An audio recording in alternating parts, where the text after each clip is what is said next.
Oi pessoal, tudo bem? Eu sou Verônica e no episódio de hoje eu vou fazer novamente uma análise de sinopses. Então eu peguei na Amazon, na lista de mais vendidos de livros físicos, para fazer essa sinopse. Eu pulei alguns porque é meio repetitivo, tem muitos de não ficção. Então, para dar uma diferenciada, uma diversificada, eu acabei pulando alguns da lista dos mais vendidos para a gente ter um pouco mais de repertório. O primeiro é O Homem Mais Rico da Babilônia. Com mais de 2 milhões de exemplares vendidos no mundo todo, O Homem Mais Rico da Babilônia é um clássico sobre como multiplicar riqueza e solucionar problemas financeiros. Ele começa bem, porque ele começa falando que é um best-seller com 2 milhões de exemplares vendidos no mundo. Então você já se sente mais tentado a comprar, né? Baseando-se nos segredos de sucesso dos antigos babilônicos... É babilônicos ou babilônios? Babilônicos. Bom, tudo bem. Os habitantes da cidade mais rica e próspera de seu tempo, George S. Clason mostra soluções ao mesmo tempo sábias e muito atuais para evitar a falta de dinheiro, como não desperdiçar recursos durante tempos de opulência, buscar conhecimento e informação em vez de apenas lucro, assegurar uma renda para o futuro, manter a pontualidade no pagamento de dívidas e, sobretudo, cultivar as próprias aptidões, tornando-se cada vez mais habilidoso e consciente. Ok, assim, é uma sinopse bem pequena mesmo, bem resumida, bem concisa.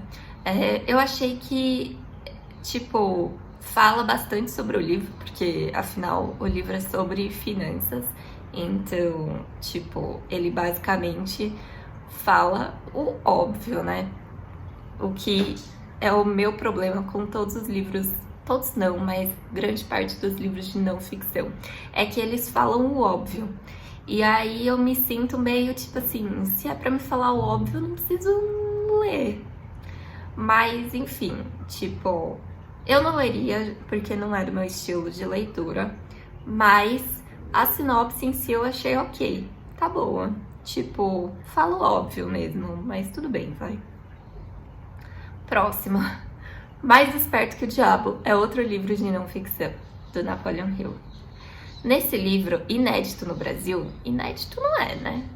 Você vai descobrir, após 75 anos de segredo, por meio dessa entrevista exclusiva que Napoleon Hill fez, quebrando o código secreto da mente do diabo. Gente, não.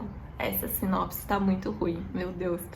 Essa sinopse, ela tá muito apelativa pro meu gosto, porque ela coloca, primeiro, inédito, segredo, entrevista exclusiva, código secreto, muito apelou, né? Muito apelativo, não gostei. O código secreto da mente do diabo. Quem é o diabo? Onde ele habita? Quais suas principais armas mentais? Quem são os alienados e de que forma eles ou elas se alienam? De que forma o diabo influencia a nossa vida no dia a dia? Como sua dominação influencia nossas atitudes? O que é o medo? Como nossos líderes religiosos e nossos professores são afetados pelo diabo? Quais as armas que nós, seres humanos, possuímos para combater a dominação do diabo? Qual a visão do diabo sobre a energia sexual? Como buscar uma vida cheia de realizações, valorizando a felicidade e a liberdade? Nossa, ele coloca muitas vezes a palavra diabo. Isso é um pouco relacionado a SEO, porque pelo SEO você coloca, por exemplo, uma palavra-chave em relação ao seu livro. Então, sei lá, meu livro, ele se chama Mais Esperto que o Diabo. Então, palavra-chave, diabo, esperto, segredo, exclusivo. Então, quanto mais você reutilizar essas palavras-chave na descrição do seu livro, né, na sinopse do seu livro, dizem que é melhor. Só que nesse caso ele usa muitas vezes, o que fica até meu Deus, gritante de que é por causa do SEO. Onde eu parei? Essas perguntas e muitas outras são respondidas pelo próprio diabo, que auto se denomina Sua Majestade, de acordo com Napoleon Hill. como se ele realmente entrevistou, tipo, Lúcifer, né? Vamos combinar que não. O seu propósito, escrito com suas próprias palavras, é ajudar o ser humano a descobrir o seu real potencial, desvendando as armadilhas mentais que os homens e as mulheres deste mundo criam para si mesmos. Deste mundo, porque tem outros mundos. Sabotando sua própria felicidade e seu próprio direito de viver uma vida cheia de desafios, alegria e liberdade. Escrito em 1938, após uma das maiores crises econômicas e precedendo a Segunda Guerra Mundial, este livro não somente é uma fonte de inspiração e coragem, mas deve ser considerado um manual para todas aquelas pessoas que desejam. Não dá. Esse livro não dá. Essa sinopse, aliás, não dá. Eu nem li o livro, mas fiquei com ranço do livro pela sinopse.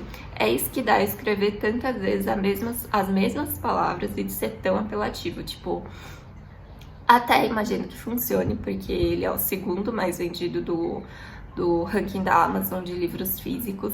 Mas assim, é completamente absurdo uma sinopse dessa. Próximo. Aí eu pulei vários porque tem muitos de não ficção, tá? É assim que acaba. O romance mais pessoal da carreira de Colin Hoover.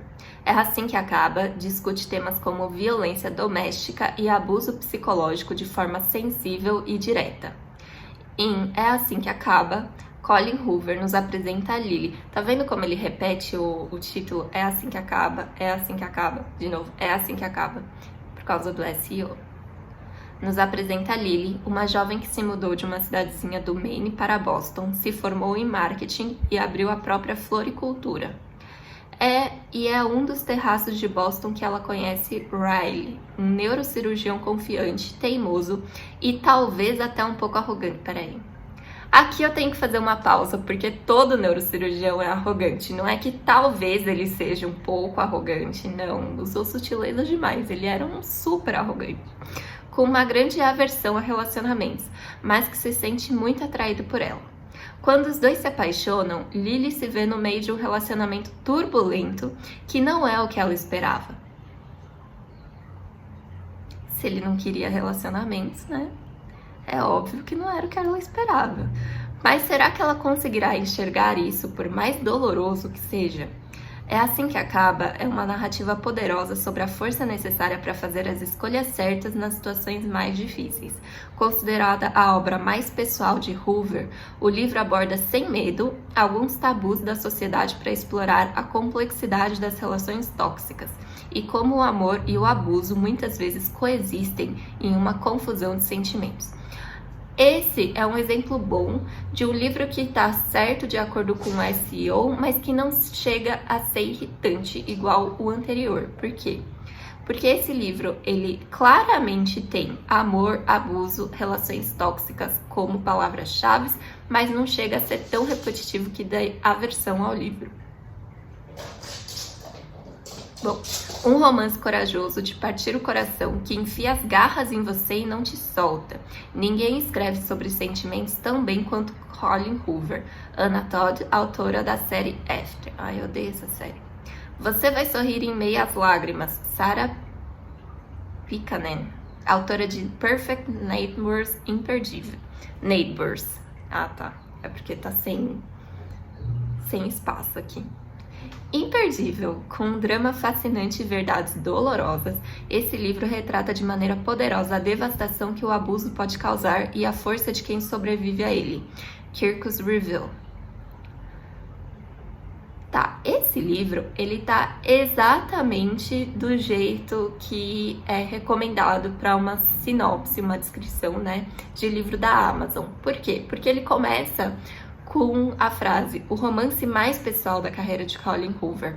E ele já traz aquela chamada de tipo, esse é o melhor romance dela, vocês precisam ler esse romance dela, ela é uma autora best-seller, leiam esse romance. Já, tipo, começa a piscar luzinhas de alerta na sua cabeça de eu preciso ler esse romance, já que é o mais pessoal da carreira dela. E aí depois ele dá, tipo, a sinopse em si do livro, e depois ele te dá umas avaliações de pessoas que tem certa propriedade. Então, ele faz exatamente o jeito que... o jeito que a Amazon recomenda, que é chamada, sinopse e avaliações. Então, super funciona. Eu leria esse livro, tipo, eu não sou muito fã desse tipo de romance, mas eu leria esse livro só por causa da sinopse, que tá muito bem feita. Bom, próximo. Mulheres que correm com lobos. Os lobos, eu já li esse livro, na verdade, então, assim, vai ser um pouco parcial a minha avaliação. Os lobos foram pintados com um pincel negro nos contos de fadas e até hoje assustam meninas indefesas. Começa bem porque começa com uma frase meio impactante, né? Mas nem sempre eles foram vistos como criaturas terríveis e violentas. Na Grécia Antiga e em Roma, já gostei, porque já tem uma parte histórica. O animal era o consorte de Ártemis, a caçadora, e carinhosamente amamentava os heróis. Nem falou que era a deusa da caça? Bom, tudo bem. A analista junguiana Clarissa Pinkola Estes, não sei se falei certo o nome dela, acredita que na nossa sociedade as mulheres vêm sendo tratadas de uma forma semelhante. Ao investigar o esmagamento da natureza instintiva feminina, Clarissa descobriu a chave da sensação de impotência da mulher moderna. Seu livro, Mulheres que Correm com os Lobos, ficou durante um ano na lista de mais vendidos nos Estados Unidos. Abordando 19 mitos, lendas e contos de fada, como a história do patinho feio e do barba azul, Estes mostra como a natureza instintiva da mulher foi sendo domesticada ao longo do tempo, num processo que punia todas aquelas que se rebelavam. Essa frase para mim tá um pouquinho longa, mas ela funciona, né? Sendo a analista, a exemplo das florestas virgens e dos animais silvestres, os instintos foram devastados e os ciclos naturais femininos transformados à força em ritmos artificiais para agradar aos outros. Mas sua energia vital, segundo ela, pode ser restaurada por escavações psíquicos arqueológicas nas ruínas do mundo subterrâneo. Eu trocaria subterrâneo por inconsciente, porque o livro dela é basicamente uma viagem ao inconsciente do negócio. Até o ponto em que, emergindo das grossas camadas de condicionamento cultural, apareça a corajosa loba que vive em cada mulher. Nossa, que frase bonita! Clássico dos estudos sobre o sagrado feminino e o feminismo, o livro é o primeiro de uma série de long-sellers da Roku a ganhar edição com um novo projeto gráfico e capa dura. Tá, essa sinopse, ela não tá exatamente do jeito que a Amazon recomenda, porque faltou aqui as avaliações, que com certeza ela teria muitas, já que é um best-seller. Mas, de qualquer forma, ela aborda o que o livro traz, só que eu acho que ela aborda de uma forma muito sutil, porque assim, ele fala que aborda 19 mitos, lendas e contos de fada, mostra como a natureza instintiva da mulher foi sendo domesticada ao longo dos tempos. Só que é um livro que é um pouco um pouco profundo demais, digamos, para uma pessoa normal, para uma pessoa leiga, no caso, que não entende nada de psicologia como eu. Eu achei esse livro bastante viajado na maionese, porque eu não entendo nada de psicologia. Então, faltou talvez falar que é uma viagem bastante profunda no inconsciente, porque assim, não é um livro para todo mundo. Eu acho, inclusive, que ele, para ser um best-seller, fizeram um marketing muito bom nesse livro, porque, tipo, ele não é um livro fácil de ser lido. Pelo contrário, ele é um livro bem difícil. Mas, enfim, funciona, né, essa sinopse, porque senão ele não estaria na lista dos mais vendidos. Só acho que faltou essas avaliações no final, porque, tipo, ele super teria essas avaliações. Tudo bem que a sinopse já ficou um pouco longa, mas, enfim. Na Amazon, o limite de caracteres é 5.000, então o tamanho da sinopse não importa muito, né? Próximo. A Garota do Lago. Eu nunca li esse livro, apesar dele ser muito barato e ele sempre tá na lista dos best-sellers. Acho que eu nunca tive vontade de ler, mas eu também nunca li a sinopse. Summit Lake, uma pequena cidade entre montanhas, é esse tipo de lugar, bucólico e com encantadoras casas dispostas à beira de um longo trecho de água intocada. 2 semanas atrás, a estudante de direito Becca Eckersley foi brutalmente assassinada em uma dessas casas. Nossa, tá me lembrando a cabana, essa vibe bucólica e pequenas casas ao longo do trecho de águas intocadas. Filha de um poderoso advogado, Beck estava no auge de sua vida. Atraída instintivamente pela polícia, a repórter Kelsey Castle vai até uma cidade para investigar o caso. Engraçado ela chamar Castle, porque existe um seriado chamado Castle, que era justamente um escritor que acompanhava a polícia. E logo se estabelece uma conexão íntima quando um vivo caminha nas mesmas pegadas dos mortos. 3 pontinhos. Eu não entendi qual que é a grande pegada dessa frase, mas tudo bem. E quando descobre sobre as amizades de Becca, sua vida amorosa e os segredos que ela guardava, a repórter fica cada vez mais convencida de que a verdade sobre o que aconteceu com Becca pode ser a chave para superar as marcas sombrias de seu próprio passado. Continuo sem vontade de ler esse livro. Eu acho engraçado ele estar na lista dos mais vendidos, porque sim,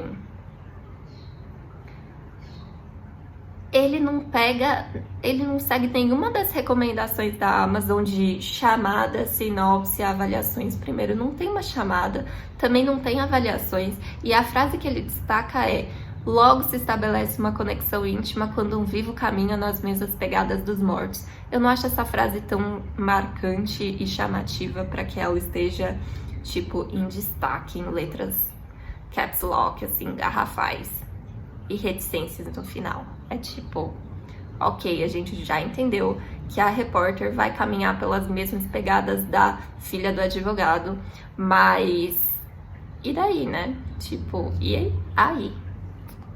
Enfim, tudo bem, vai. Não leria. Próximo. Do 1000 ao milhão sem cortar o cafezinho. Esse daqui eu já vi também várias vezes a propaganda dele, mas também nunca tive vontade de ler, porque eu acho que é meio impossível esse negócio de sem cortar o cafezinho.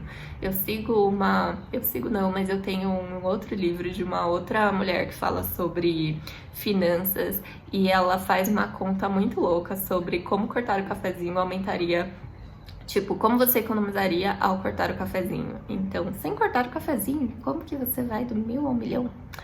Em seu primeiro livro, Tiago Nigro, criador da plataforma O Primo Rico, ensina aos leitores os 3 pilares para atingir a independência financeira: gastar bem, investir melhor e ganhar mais. Gente, mas isso é meio óbvio, né? Enfim, mas, assim, livros de não ficção. Por meio de dados e de sua própria experiência como investidor e assessor, Nigro mostra que a riqueza é possível para todos, basta estar disposto a aprender e se dedicar. E acaba a sinopse, tipo, é uma sinopse hiper sucinta. Assim, eu acho que o título chama muito mais atenção do que a sinopse, né? Do 1000 ao milhão sem cortar o cafezinho. Tipo, é muito melhor esse título do que essa sinopse, fala sério. Enfim, falou o óbvio, não falou nada, né? Então, não leria também, porque não falou nada demais, gente. Isso aí é meio óbvio, que se você tem que ganhar mais, investir melhor e gastar menos. É óbvio isso. Bom, próximo. Os 7 Maridos de Evelyn Hugo. Eu ainda não li esse livro, apesar de todo o hype que ele tá, enfim. Começa com uma chamada, que tá em negrito. Com todo o esplendor que só a Hollywood do século passado pode oferecer, esta é uma narrativa inesquecível sobre os sacrifícios que fazemos por amor, o perigo dos segredos e o preço da fama.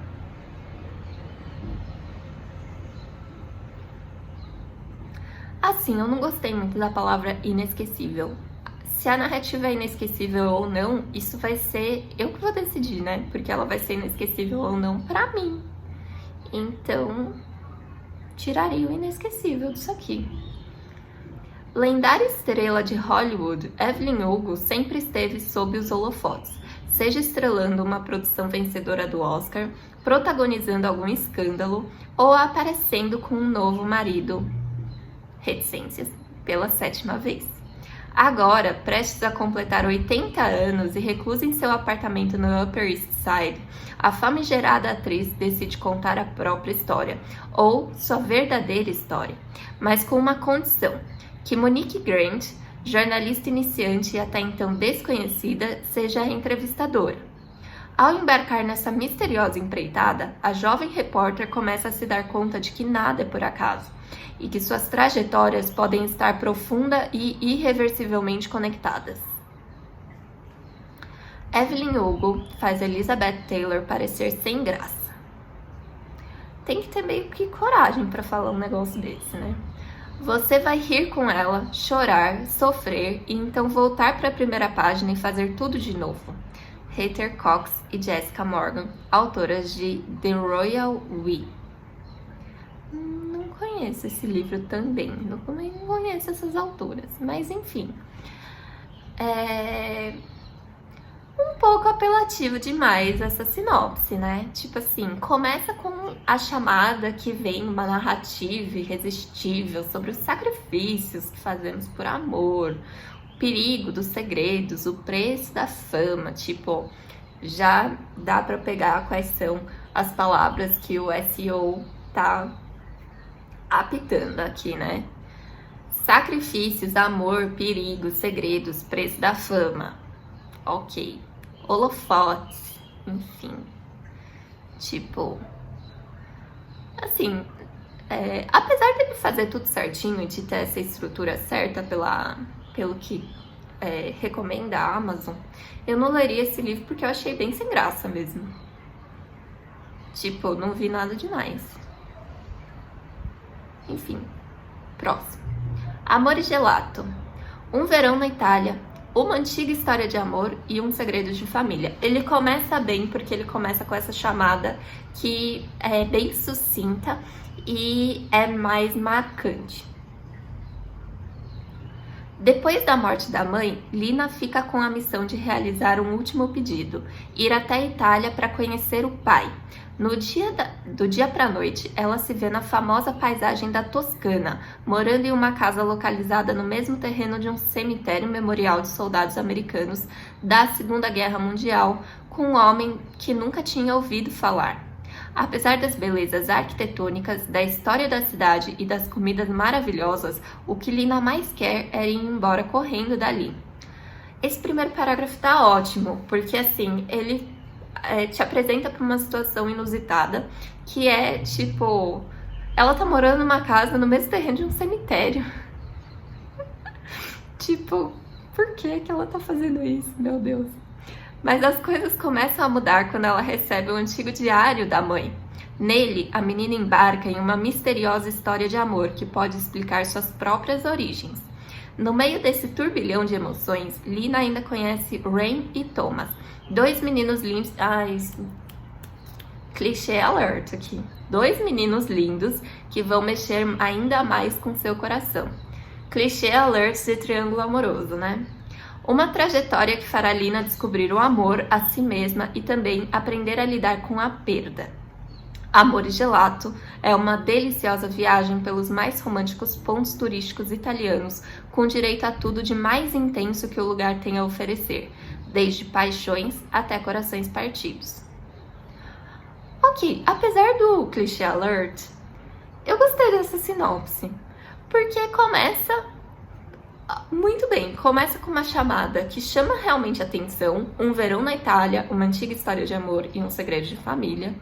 E aí você fica pensando, que história de amor e que segredo de família é esse? Depois ele começa falando que ela tá morando no mesmo terreno de um cemitério memorial de soldados americanos da Segunda Guerra, o que já parece muito interessante.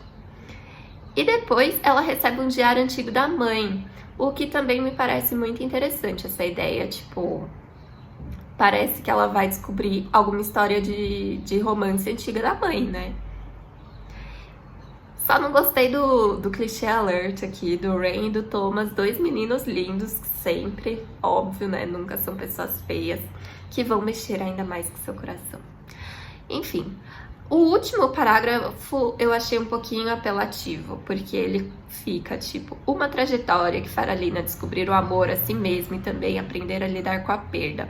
Amor e Gelato é uma deliciosa viagem pelos mais românticos pontos turísticos italianos, com direito a tudo de mais intenso que o lugar tem a oferecer. Achei um pouquinho apelativo demais, mas tudo bem, funciona. Tipo, esse livro eu fiquei com vontade de ler só por essa sinopse. Achei muito boa mesmo. Próximo, Torturado. Eu ainda não li esse livro, podem me julgar. Um texto épico e lírico, realista e mágico que revela, para além de sua trama, um poderoso elemento de insubordinação social. A chamada podia ser um pouquinho menor, né? Porque eu já esqueci o que estava no início da frase quando chegou no insubordinação social aqui. Vencedor do Prêmio Leia 2018. Isso é importante, né? Porque realmente ele ganhou vários prêmios. Não só o Leia, mas enfim, faltou os outros. Acho que ele ganhou o prêmio esse ano também. Nas profundezas do sertão baiano, as irmãs Bibiana e Belonísia, nossa gente, encontram uma velha e misteriosa faca na mala guardada sob a cama da avó. Ocorre então um acidente, e para sempre suas vidas estarão ligadas, a ponto de precisar ser a voz da outra. A ponto de uma precisar ser a voz da outra. Numa trama conduzida com maestria e com uma prosa melodiosa, o romance conta uma história de vida e morte, de combate e redenção. E acabou a sinopse.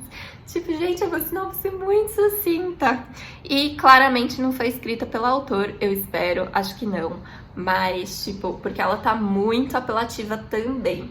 Então, espero que não tenha sido o próprio autor que tenha escrito isso. Tipo, uma trama conduzida com maestria e com prosa melodiosa. Quem vai dizer isso é o leitor, não o autor. O romance conta uma história de vida e morte, de combate e redenção. Essa segunda parte da frase tá ok. Mas tá extremamente sucinta, né? Não fala basicamente nada sobre a história. Tipo, que história que é essa? Enfim, eu continuo sem vontade de ler porque essa sinopse não ajudou. Enfim, é isso, gente. Eu espero que vocês tenham gostado desse vídeo, novamente, analisando sinopses. Então, se vocês gostaram, deixem nos comentários que vocês gostaram e que querem vídeos mais parecidos com esse. Não se esqueçam de deixar um joinha e de se inscrever no meu canal. Muito, muito obrigada e até a próxima!